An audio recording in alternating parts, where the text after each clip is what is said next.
But now I know Bible scholars, and I read up a lot on this in different points of view. And although all the translations, language translations I've read, everywhere it's translated as 600,000. But no, Bible scholars speak of the word, the Hebrew word there being used with different meanings. And so it might mean that there were 600 divisions, not 600 and then it's not 1,000, it's a division. Okay, so it's like if you have $100, you have money. But if you change the sign behind after the 100 to a rupiah, the Indonesian currency, then 100 rupiah is not going to be able enough to buy ice cream. So the word that follows plays, although the first part stays the same, the word that follows, currency that follows, the word that follows plays a huge role. So whether was that with 600 divisions or 600,000, it's going to be a huge difference. Now I read this one in a number of Bible scholars where they see as divisions and the amount of people in the division, and then they come up with a figure around the 30,000 approximately. And they say, yeah, that makes a lot more sense because it's easier to get all those people together, etc., etc. 30,000 people, that's not a lot of people, and to move all of them logistically is a lot easier. The logistics for 1.5 million people to move them, that is super difficult. Okay, look at Alexander the Great and his army and all the people that for every soldier, how many other people had to go with. But yeah, I know Alexander the Great took so many scientists with it. It's like the biggest science expedition ever. Right, so yes, it makes it sure a lot easier to speak to everyone so that everyone can hear. But now see, the whole idea is Moses already that there's the people at elders, right? So an elder was, and as they're going to subdivide later on. And as well, why I'm kind of swayed towards the higher number, not the lower number, is all the counting is going to be done later on. And yeah, so again, my personal opinion, it is 1,000. So in other words, 600,000. And if you take into account, it's just children under the age of 13, women. Then if you take 50-50, kind of normal, then maybe 1.5 million. If lots of children die in childhood, then there would have been under the age of 13, that is, then there would have been, sure, the vast majority, like in lots of African countries, are under the age of 14. Huge percentage of the population. Okay, because in the past the children would die. Now there's hospitals, they don't die as fast anymore. And or at least even if they die, you need to give birth to lots of children so that some of them might survive. So lots of children die before the age of 14 or 13, and in this case. So not that many of them would survive into an older age. And so therefore 600 men, there might have been even more children under that age, if you look at it that way. But then again, if the majority of children did survive and they could get out, then you would have a lot lower percentage of children, a pyramid kind of like this than a pyramid like this, right? If the birth population is like this kind of idea with this many children, then that first 14 is going to be a lot more than the rest. But if it's more like this, we don't know.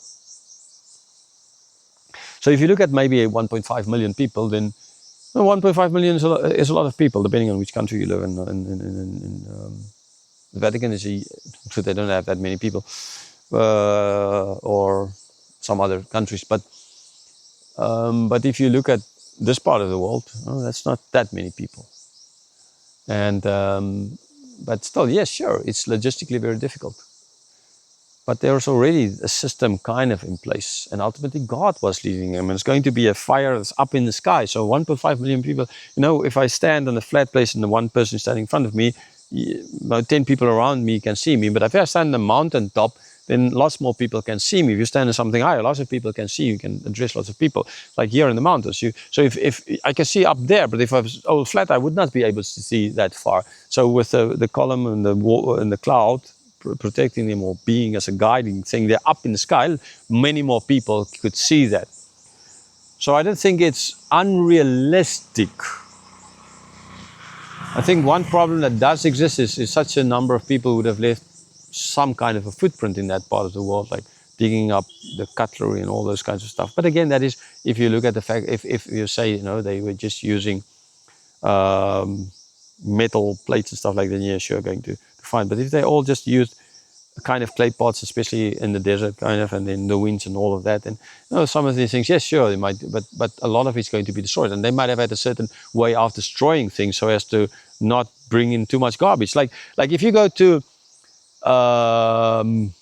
say Dimapur Down, there's garbage everywhere. You go to this village, there's no garbage there, like no garbage. So if in 200 years from now you come and you dug up and you find there's no garbage here, then you will come to the conclusion that nobody lived here. If you go to Dimapur down there and you find garbage everywhere, you're going to draw the conclusion that, oh man, trillions of people lived here, right? And you're going to be wrong, because lots of people live there, but they don't have any garbage. Okay? So if they, for the reason that no, they're going in circles and they were coming back, they had to make sure that they're not going to leave basically everything. Yeah, sure, they could have. So that is, again, it's kind of explainable. It's not a normal circumstance. It's not like 50 people traveling through. I would actually think if there were only 30,000, you would have been able to, because the people wouldn't have cared that much about leaving things behind, because it's not a problem. But if there are lots of them and leaving things behind, then it's a problem for when you come around again. So yes, this is now already a very long time. I would need to cut this video into bits and pieces because of it's super long. But I'm trying to show you that a huge number is possible mathematically, biologically. To make it impossible, we need to draw certain conclusions, or we need to extrapolate from what we have today or what we had 100 years back and think that they were even worse then or weaker then. Now, I don't think people were weaker in the past than they are today. I think if my forefathers came here, they would all destroy me in any kind of a battle. I would not be able to stand up against them. These six-pack kind of people, you know, that's just there. It's not, they can't even open a bottle. Okay? So yeah, that doesn't mean or say anything again. And so drawing just plain simple conclusions, I try to just show you that it's not that easy to draw these conclusions and come to facts, and yet that for that reason I would take what is written more at face value and go with what is, and go for a number of, say, 1.5 million or so, maybe a bit less, depending again, okay, on the number of births of men and all of those kinds of things.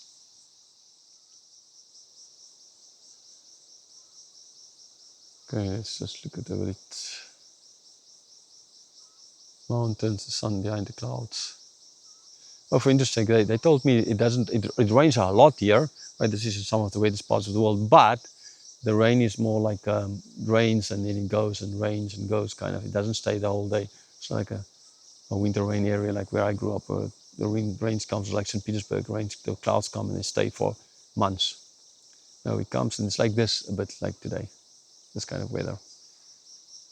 Okay, there you can see the road coming up the mountain.